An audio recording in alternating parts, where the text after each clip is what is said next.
Welcome to my channel. I hope today's story will be something you truly enjoy. Please support me even more. Now, let's begin the story. My mother dumped an entire plate of food on my 9-year-old son during New Year's Eve dinner and told us to leave. "Get out and never come back," my brother said. Dad just sat there staring with that same silent contempt he always had. I didn't beg. I didn't cry. I simply looked around the table and said, "Then you won't mind if I do this. I'm Veronica, a single mom who spent years trying to be enough for a family that never really saw me. My son Liam, 9 years old, is everything left after my husband died." That night, everything exploded in seconds. What I did next made the entire room go dead silent. If you've ever been hurt by the people who are supposed to love you most, especially in front of your own child, hit that like button, subscribe, and stick around till the end. You're going to want to see what happened when the real consequences finally landed. To understand why that night became the breaking point, I need to go back to the beginning. I was always the shadow in our family. Brandon, my younger brother, was the light everyone turned to.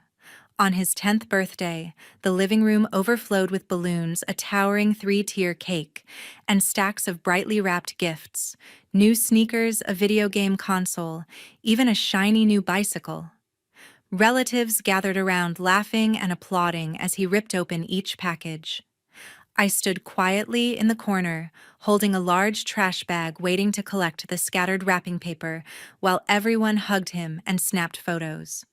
No one seemed to remember that I had turned 11 the month before, and my own birthday had passed with just a card and a quick happy birthday over breakfast. School report cards followed the same pattern. Brandon's straight A's were proudly displayed on the refrigerator door, and Mom would call aunts and uncles to brag about his grades like they were national achievements. My own report cards were strong, mostly A's with a handful of B's, but the conversation always shifted back to him. "Why can't you be more like your brother?" Mom would ask, not in anger, but as if it were a simple, obvious truth. I would lower my head, swallow the lump in my throat, and silently promise myself to try harder next time. Dad never intervened.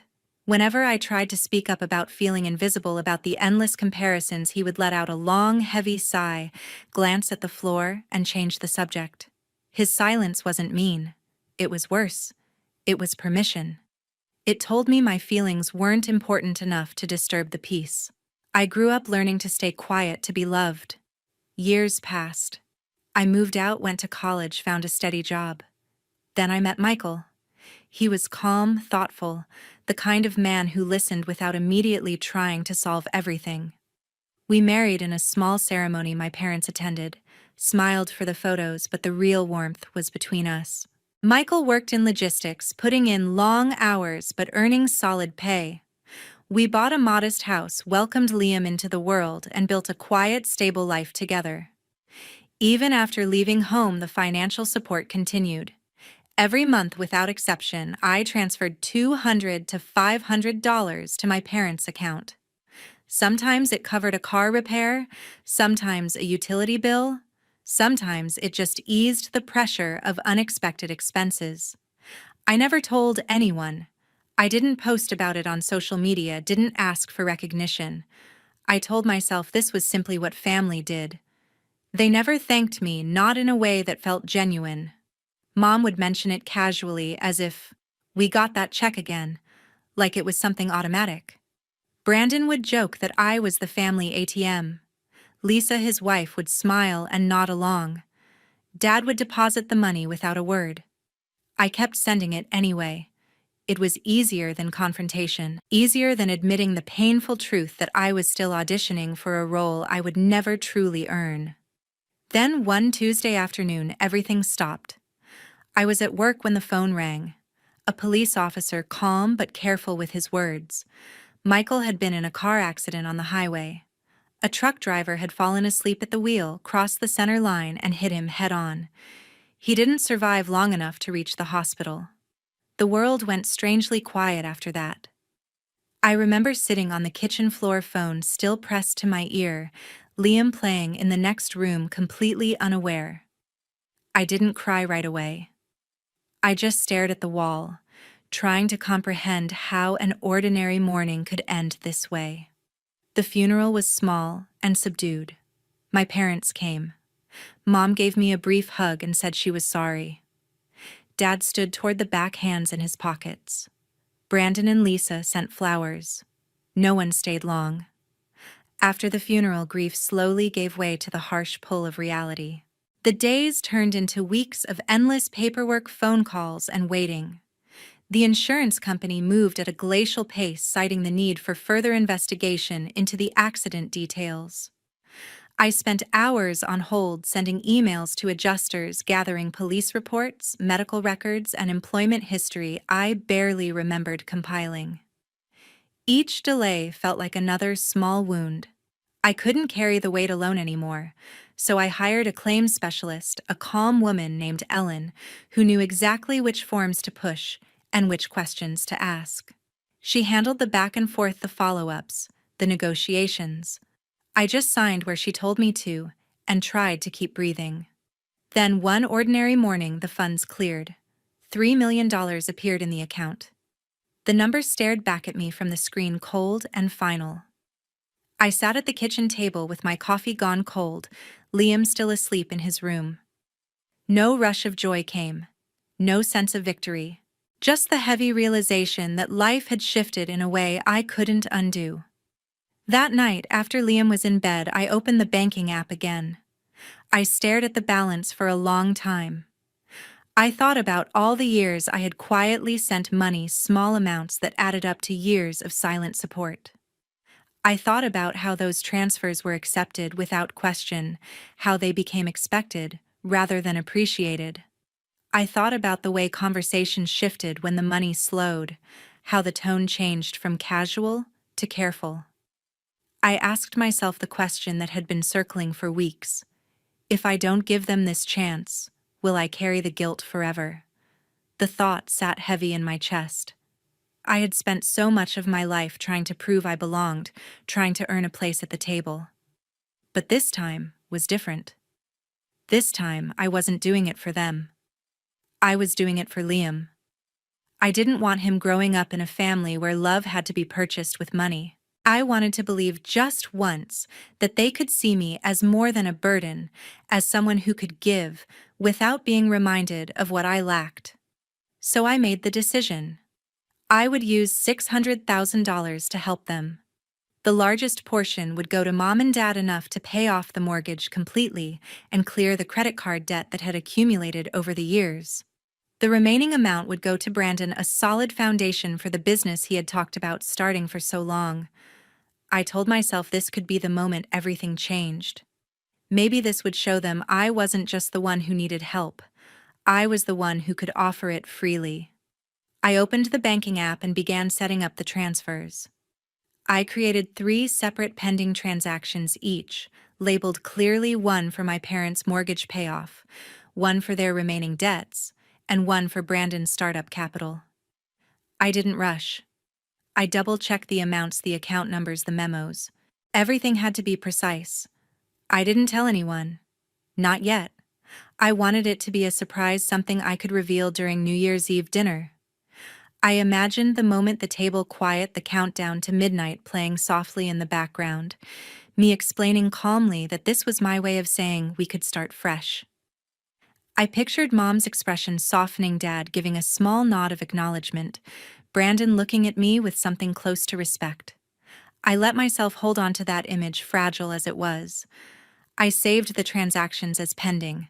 They wouldn't process until I hit confirm, which gave me time to think, to breathe. I closed the app and sat in the dark living room, the house quiet around me. Outside, the winter night was still. I didn't know then how dangerous hope could be.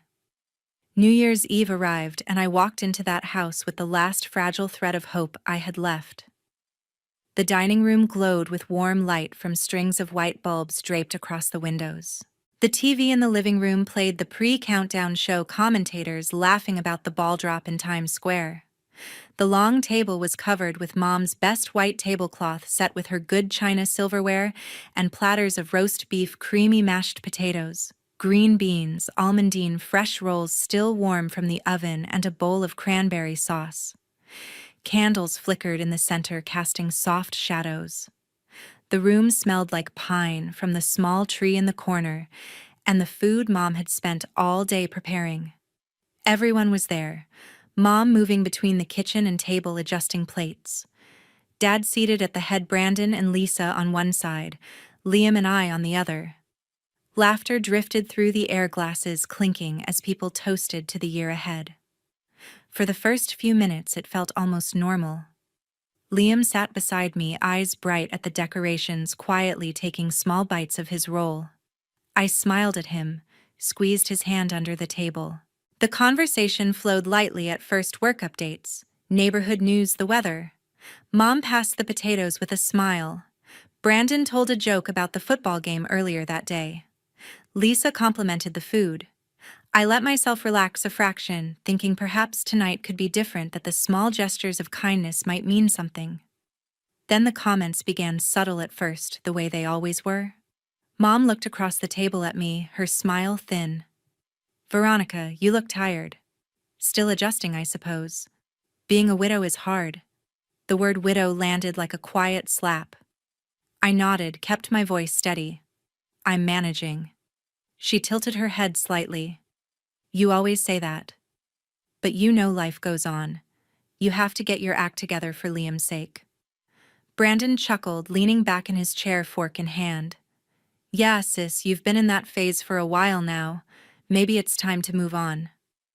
Lisa nodded along, adding softly, "It's not healthy to stay stuck." The words weren't shouted. They were delivered casually, almost kindly, the kind of passive jabs that had been part of every family gathering for years. I felt the familiar tightness in my chest, the old instinct to shrink, but I swallowed it down. I told myself to let it go. For Liam. The conversation shifted to him.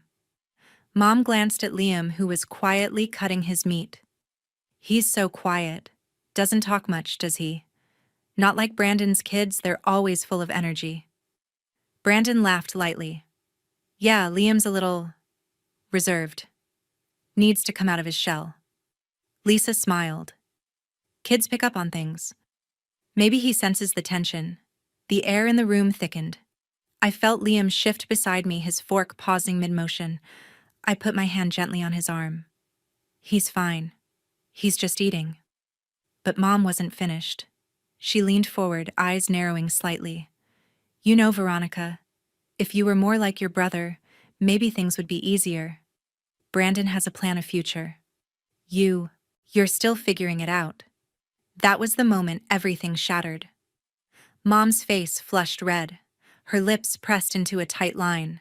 She reached across the table for Liam's plate, his half-eaten roast beef and potatoes, and in one sharp, deliberate motion she turned it over. The food slid slowly down the front of his shirt, gravy dripping in thick trails, potatoes clinging to his chest, bits of green beans tumbling into his lap. The movement was not rushed. It was slow, almost calculated. The room went utterly still. No one moved. No one spoke. The only sounds were the soft plop of food hitting fabric, the faint drip of gravy onto the tablecloth, and the distant murmur of the TV countdown in the background. Liam froze, eyes wide, hands hovering above the mess. I felt his small body tense beside me, his breath catch. The silence stretched heavy and suffocating, everyone watching, no one breathing. Brandon broke it first. He stood up, chair scraping loudly against the floor. His voice was cold, final. "Get out, both of you, and don't ever come back." Dad sat motionless at the head of the table, eyes fixed on his plate, hands folded in his lap. He didn't look up. He didn't speak. He just sat there, as he always had. I didn't scream. I didn't cry. I looked at Liam, saw the shock and hurt in his eyes, the food still clinging to him, gravy soaking through his shirt. Then I looked at them. Mom, Brandon, Lisa, Dad, all of them frozen in their places. The room thick with the weight of what had just happened. I reached into my pocket, pulled out my phone, and opened the banking app. My thumb moved slowly, deliberately across the screen. One by one, I selected the pending transfers, the mortgage payoff, the debt clearance, the startup fund. $600,000 in total. I tapped cancel on each one. The soft, unmistakable click of confirmation echoed in the dead silence of the room. The sound was small, digital, almost insignificant. But in that moment, it was the loudest thing in the world. 3 clicks. 3 transactions voided. The air in the room seemed to vanish. No one said a word. The only sounds left were that tiny click repeating 3 times and the faint, distant hum of the TV counting down to midnight. I put the phone back in my pocket. I stood up, took Liam's hand, and led him out of the room without another word. The door closed behind us and the night swallowed us whole. The moment I pressed the final button, the room shattered. Mom was the first to react. She bolted from her chair so fast the legs scraped harshly against the hardwood floor. "Veronica," she called, her voice cracking with panic. "What did you just do?" She hurried after us as I guided Liam toward the front door, her footsteps quick and uneven, almost stumbling. Brandon followed right behind Lisa, trailing him, while Dad remained frozen at the head of the table, still staring at his plate. The front door was only a few steps away, but every step felt like crossing an invisible line I could never uncross. Mom reached us first, her hand grabbing my arm. "You can't do this. You can't just cancel everything." Her voice rose desperate and high. "How could you do this to me? Your own mother?" I was just angry. The words tumbled out in a rush, the only thing she could manage to say in that moment. I didn't respond. I pulled my arm free gently but firmly, kept walking forward, Liam's hand tight in mine. Brandon pushed past her, blocking the doorway. "Wait. You don't understand. This is crazy. You're ruining everything." His face was flushed, eyes wide with something between anger and fear. Lisa stood behind him, hands clasped tightly, saying nothing, just watching with wide eyes. I looked at them. Mom pleading, Brandon furious, Dad still in the dining room not moving, and I felt something inside me finally settle. There was no anger left. Just clarity. Just finality. I stepped around. Brandon opened the front door and led Liam outside. The cold night air hit us immediately, sharp and biting. Liam's shirt was still stained gravy, drying in dark patches across his chest. I didn't stop to clean it. I just kept walking to the car, opened the back door, helped him in. He sat silently staring at his lap. I buckled him in, closed the door, and got behind the wheel. The engine started with a low, steady hum. I pulled out of the driveway without looking back. The house lights fading in the rearview mirror. We drove in silence for several minutes. The streets were quiet, holiday lights twinkling on houses, the occasional firework popping in the distance. I found the nearest decent hotel, a mid-range chain just off the highway, clean, safe, with a bright lobby and a 24-hour front desk. I parked, took Liam's hand, and we walked inside. The clerk smiled warmly at him, asked if he wanted a cookie from the jar on the counter. Liam shook his head, staying close to me.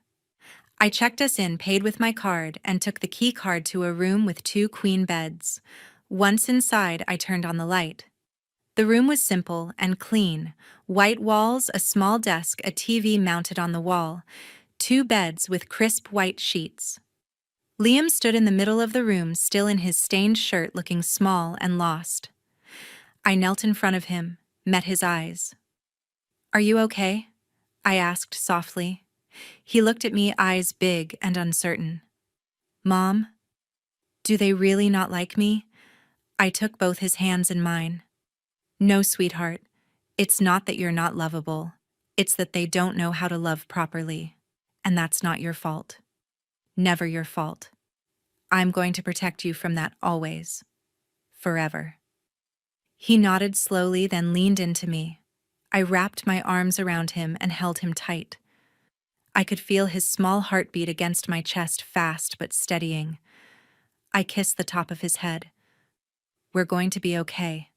I promise you that." I helped him out of the dirty shirt, gave him one of my clean t-shirts to sleep in. It was big on him, but he didn't mind. He climbed into bed exhausted. I sat beside him, rubbing his back until his breathing evened out and he fell asleep. Then I moved to the other bed, sat on the edge, and stared at the wall. My phone buzzed on the nightstand. I looked at the screen. Mom. I let it go to voicemail. It buzzed again. Brandon. Again. Mom. I turned it on silent, but the screen kept lighting up over and over. Finally, I answered the third call from Mom. Veronica, please. She started, voice thick with tears. Come back. We didn't mean it. It was just... Emotions were high. It's New Year's. Let's talk. Please. I stayed quiet. Brandon's voice came on the line. He must have taken the phone from her. You can't do this. You're being dramatic. Come back, we'll fix it. The money? You can redo it. Just come home. I looked at Liam, sleeping peacefully, his small chest rising and falling. No, I said quietly. Not tonight. Not after what happened. Mom took the phone back. Please, Veronica. We're family. I ended the call. The room was silent again, except for Liam's soft, even breathing. I turned off the light, lay down beside him, and stared at the ceiling until the first light of the new year crept through the curtains. 3 days of silence passed, and then the real storm arrived from social media. It started with Brandon's post on Facebook. I saw it on the third morning while Liam was eating breakfast. The photo was of the empty dining room table from New Year's Eve, the decorations still up, the candles burned down to stubs. The caption was long and cutting. Some people show their true colors when you finally set boundaries. My sister showed up expecting sympathy, and when we said no more, she tried to ruin our family with money. Kept it all for herself after getting lucky from her husband's accident. Ungrateful. Selfish. Some family you can't trust. He didn't tag me directly, but he didn't need to. Everyone in our circle knew exactly who he meant. Likes and comments poured in from relatives, neighbors, old friends, prayers for Mom and Dad, hearts for Brandon, words like disgrace and entitled and shameful. I stared at the screen for a long time. Liam looked up from his cereal bowl. What's wrong, Mom? I closed the app, smiled at him. Nothing important, sweetheart. Finish your breakfast. I didn't respond right away. I waited until Liam was at school, then I opened my own account. I uploaded screenshots, years of monthly transfers to my parents' account, dates, amounts, memos like for utilities or car repair. I included one from Mom's old post, the one where she had shared a photo of a small check she sent me after Michael died, captioning it, "Sometimes you have to step up for family even when it's hard. Praying Veronica learns to stand on her own soon." I added a simple caption of my own. This is what family looked like before. Quiet help, no fanfare. This is what happened when I needed it once.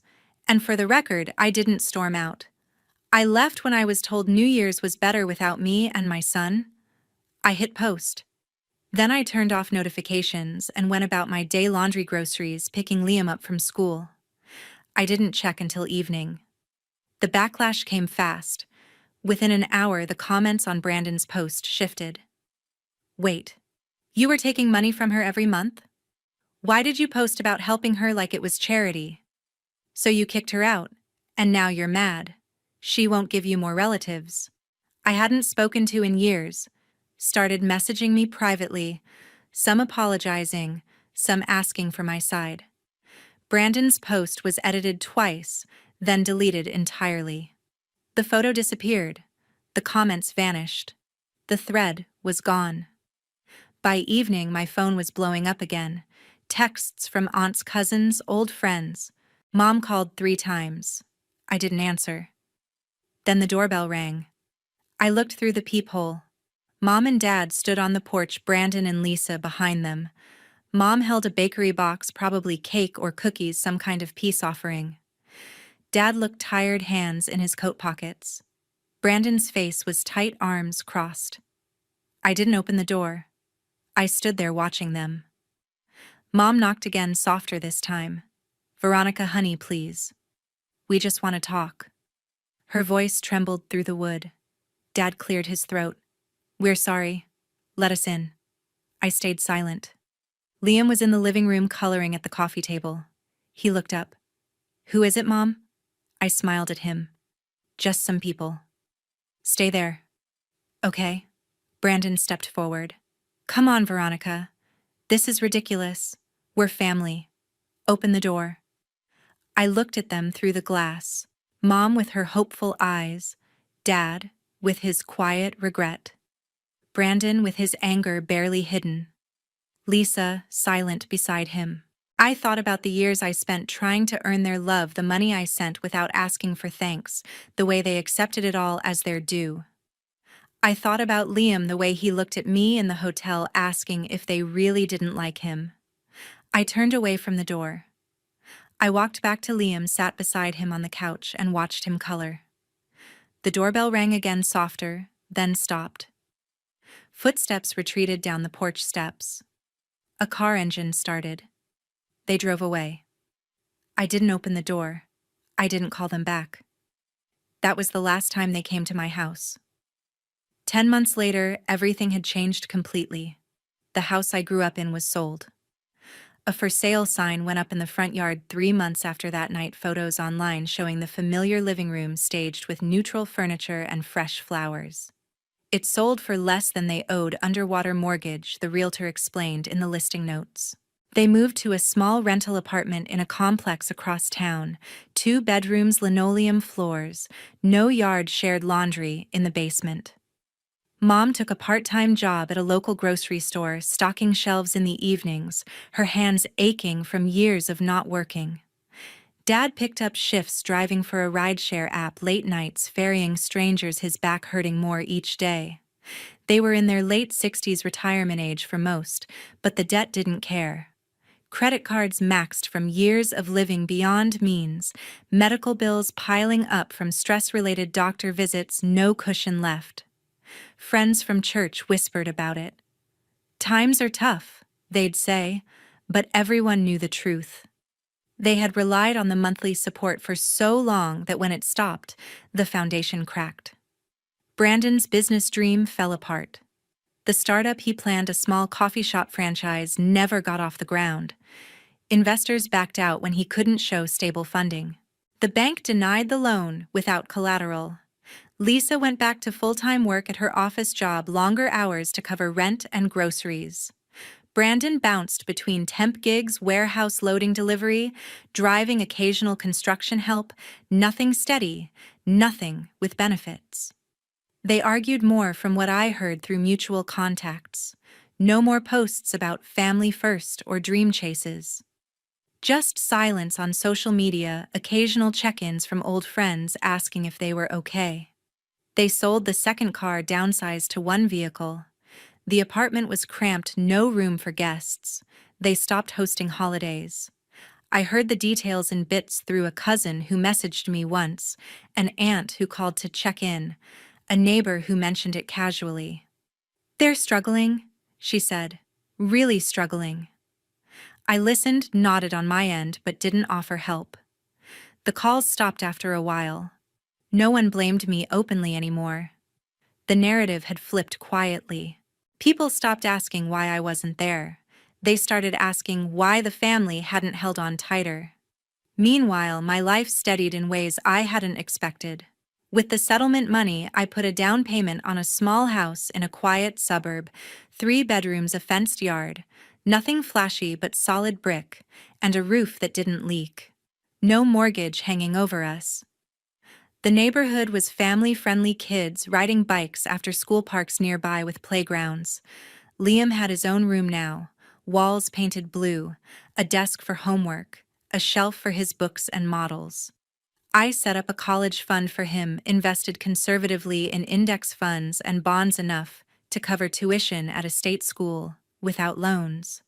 An emergency fund too, 6 months of living expenses in a high-yield savings account. I worked my job, steady hours, no overtime needed.